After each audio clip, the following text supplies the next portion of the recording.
کوئی پوچھے گا نون لیگ سے جو بار بار حکومت کرتی ہے اور ادارے چلانے میں ناکام ہو جاتی ہے اور ہر وقت ان کو یہ لگی رہتی ہے کہ بیچ دو، جب حکومت میں نہیں ہوتے تو انٹرویوز دیتے ہیں کہ ہم بیچیں گے نہیں، چلا کے دکھائیں گے، جب حکومت میں آتے ہیں تو لگ جاتے ہیں کہ کسی طرح ان سے جان چھڑائی جائے۔ اس لیے ہم یہ سمجھتے ہیں کہ پرائیویٹ سیکٹر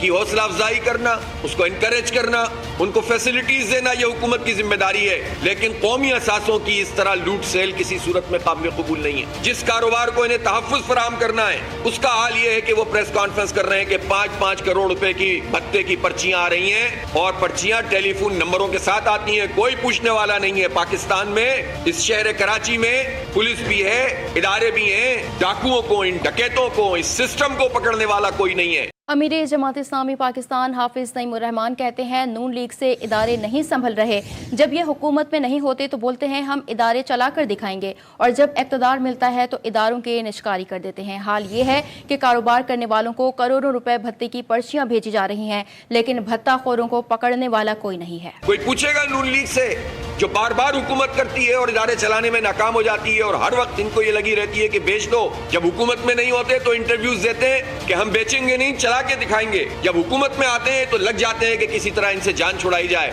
اس لیے ہم یہ سمجھتے ہیں کہ پرائیویٹ سیکٹر